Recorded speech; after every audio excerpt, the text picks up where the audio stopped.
Welcome to Success Blueprint for JEE and NEET. Join the class 11th Physics. Study at your own pace and save your time and energy. Please like and subscribe for more educational videos. परिचय। बच्चों, तुम लोग क्या कर रहे हो? हम carrom board खेल रहे हैं पिताजी। वाह, ये तो बहुत अच्छी बात है। क्या मैं तुमसे कुछ पूछ सकता हूं? क्यों नहीं पिताजी। क्या तुम जानते हो इस गेम में कौन सी गति घटित हो रही है? हाँ, एक सीधी रेखा में गति। लेकिन तुम्हारी गोटियां लगातार अपनी दिशाएं बदल रही हैं। इस बारे में क्या सोचते हो? ठीक है, मैं तुम्हें बताता हूं। देखो, गोटियां दो दिशाओं में गति कर रही हैं, तो यह गेम एक समतल में गति प्रदर्शित कर रहा है। क्या तुम इस बारे में और अधिक जानना चाहते हो? हाँ पिताजी। अब आइए किसी समतल में गति के बारे में और अधिक जानें। उद्देश्य। इस पाठ के अंत में आप निम्न करने में सक्षम हो जाएंगे: अदिशों एवं सदिशों को परिभाषित करना, सदिशों के गुणन की गणना करना, सदिशों के संकलन तथा व्यवकलन की गणना करना, किसी समतल में गति को परिभाषित करना, एक समान त्वरण के साथ किसी समतल में गति को परिभाषित करना, आपेक्षिक वेग को समझना, प्रक्षेप्य गति को समझना, एक समान वृत्तीय गति को समझना। परिभाषा। दो विमाओं में किसी वस्तु की गति समतल में गति कहलाती है। हमारे दैनिक जीवन में हम अनेक गतिविधियां देख सकते हैं जिनमें दो विमाओं में गति की जाती है। उदाहरण के लिए, वायु में ऊर्ध्व दो विमीय तल में प्रक्षेपित की गई कोई वस्तु। अदिश और सदिश। भौतिकी में राशियों को दो श्रेणियों में वर्गीकृत किया जाता है। ये हैं अदिश तथा सदिश। अदिश वे राशियां जिन्हें पूरी तरह केवल उनकी परिमाण द्वारा ही व्यक्त किया जा सकता है। उदाहरण के लिए, कार्य, ऊर्जा, शक्ति, आवेश इत्यादि। सदिश वे राशियां जिन्हें उनके परिमाण तथा दिशा द्वारा पूरी तरह से व्यक्त किया जा सकता है। उदाहरण के लिए, विस्थापन, वेग, त्वरण, बल। किसी सदिश का ज्यामितीय निरूपण एक तीर द्वारा किया जा सकता है। स्थिति सदिश किसी कण की स्थिति को किसी अन्य बिंदु के सापेक्ष प्रदर्शित करता है। विस्थापन सदिश दो बिंदुओं के बीच कण के विस्थापन को प्रदर्शित करता है। सदिशों का गुणन। जब किसी सदिश a को किसी संख्या n से गुणा किया जाता है तो हम एक सदिश v प्राप्त करते हैं जो निम्न द्वारा व्यक्त है: v सदिश बराबर n गुणा a सदिश। आइए एक उदाहरण देखें। यदि सदिश a को 2 से गुणा किया जाता है तो परिणामी सदिश 2a सदिश a सदिश के समान दिशा में होता है और इसका परिणाम a सदिश से 2 गुना होता है। सदिशों का संकलन एवं व्यवकलन। सदिश का योग 3 नियमों की सहायता से किया जाता है। त्रिभुज नियम। सदिशों a और b का योग है r सदिश बराबर a सदिश धन b सदिश। समांतर चतुर्भुज का नियम। यदि दो सदिश किसी समांतर चतुर्भुज की दो आसन्न भुजाओं के परिमाण एवं दिशा द्वारा व्यक्त हैं तो उनके परिणाम उभयनिष्ठ कोने से गुजरते विकर्ण द्वारा व्यक्त होंगे। बहुभुज नियम। यदि किसी बिंदु पर कार्य करते सदिशों की संख्या एक बहुभुज की भुजाओं द्वारा प्रदर्शित चक्रीय क्रम में है तो विपरीत दिशा में बहुभुज की बंद भुजा उनके परिणाम प्रदर्शित करेगी। सदिशों का व्यवकलन। व्यवकलन की प्रक्रिया ऋणात्मक चिन्हों के साथ योग वाली प्रक्रिया के रूप में देखी जा सकती है। सदिशों का वियोजन। वियोजन का अर्थ घटक भागों में विखंडित करने से है। वियोजन की प्रक्रिया सदिश संकलन के विपरीत होती है। अब घटक क्या होते हैं?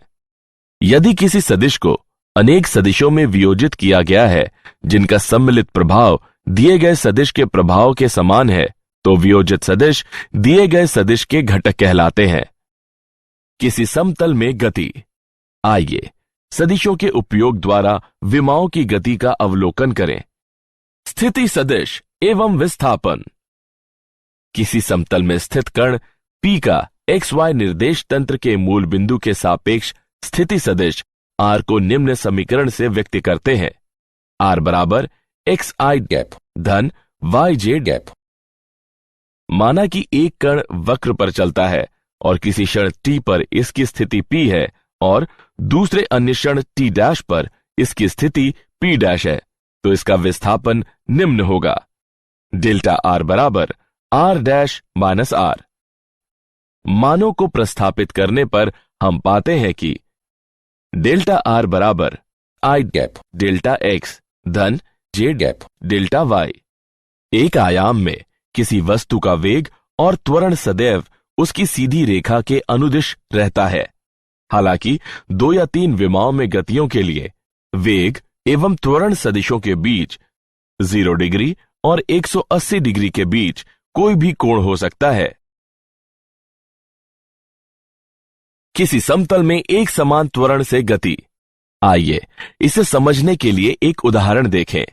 एक वस्तु XY तल में चल रही है और इसका त्वरण a स्थिरांक है। अब माना कि t बराबर 0 समय पर वस्तु का वेग v0 है और t समय पर v बराबर v0 धन at है। यह संघटक रूप में समीकरण है।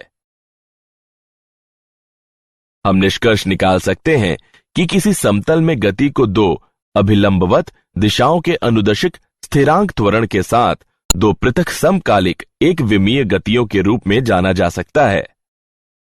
यह परिणाम त्रिविमीय गति के लिए भी मान्य है। आपेक्षिक वेग। प्रेषक के संदर्भ में किसी वस्तु का वेग वस्तु के वेग से प्रेषक के वेग को घटाते हुए सीधे प्राप्त किया जाता है।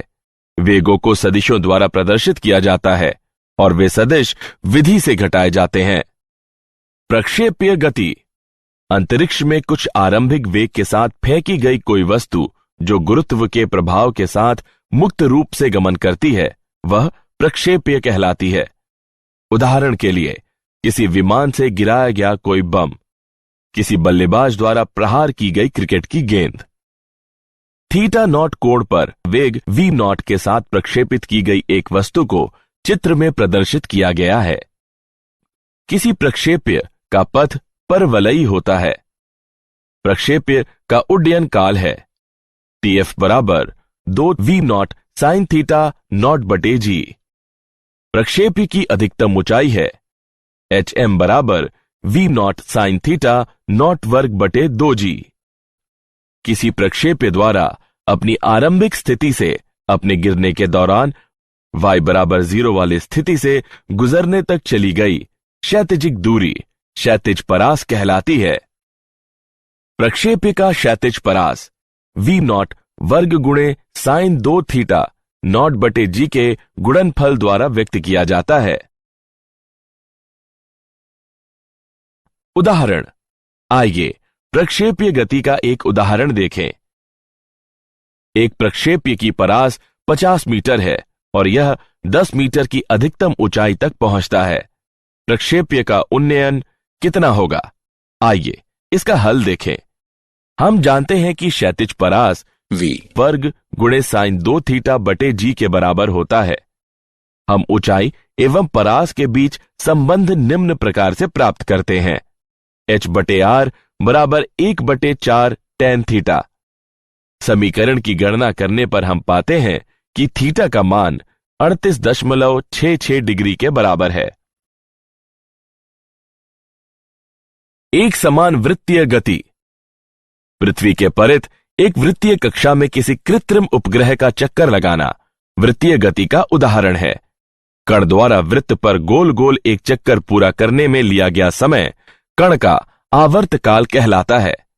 कण द्वारा 1 सेकंड में पूरे किए गए चक्रों की संख्या कण के परिक्रमण की आवृत्ति कहलाती है। जब कोई कण किसी वृत्त में एक समान चाल से घूमता है तो इसका वेग सदैव स्पर्श रेखीय और त्वरण त्रिज्यीय रूप से अंदर की ओर अभिमुख होता है। वेग और त्वरण दोनों के परिमाण नियत रहते हैं, लेकिन दिशाएं बदलती रहती हैं। क्या आप जानते हैं? प्रक्षेप पथ किसी दीर्घवृत्त या परवलय के समान शंक्वाकार भाग होता है। ग्रहों एवं धूमकेतुओं की प्रक्षेपित कक्षाओं से इसकी तर्क संगत उपयुक्त सीमा तक पुष्टि होती है। यद्यपि यदि कोई धूमकेतु सूर्य के पास से गुजरता है तो यह अन्य बलों जैसे कि सौर पवनों तथा विकिरण दाब से भी प्रभावित होता है। एक समान त्वरण के लिए शुद्ध गतिकीय समीकरण एक समान वृत्तीय गति पर लागू नहीं होते। वृत्तीय गति में किसी वस्तु का परिणामी त्वरण चाल अचर होने पर केंद्र की ओर अभिमुख होता है। सारांश। आइए हमने जो कुछ सीखा है उसे संक्षेप में दोहराएं। अदिश राशियां ऐसी राशियां हैं जिनमें केवल परिमाण होते हैं। सदिश राशियां ऐसी राशियां हैं जिनमें परिमाण और दिशा दोनों ही होते हैं। जब किसी सदिश को किसी संख्या जैसे कि n से गुणा किया जाता है तो हम एक सदिश v प्राप्त करते हैं जो निम्न रूप में व्यक्त है: v सदिश बराबर n गुणे a सदिश। व्यवकलन की प्रक्रिया को ऋणात्मक चिन्ह के साथ संकलन के रूप में देखा जा सकता है।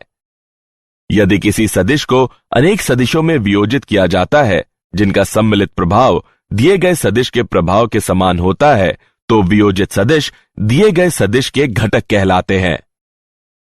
2 या 3 विमाओं में गतियों के लिए वेग और त्वरण सदिशों के बीच 0 डिग्री तथा 180 डिग्री के बीच का कोण हो सकता है। अंतरिक्ष में कुछ आरंभिक वेग से फेंकी गई वस्तु जो गुरुत्व के प्रभाव में मुक्त रूप से गमन करती है प्रक्षेप्य कहलाती है। For chapter-wise notes, MCQ and mind maps, please visit www.success.org.in or download free mobile app Success Quiz. Please like and subscribe for more educational videos. Thank you.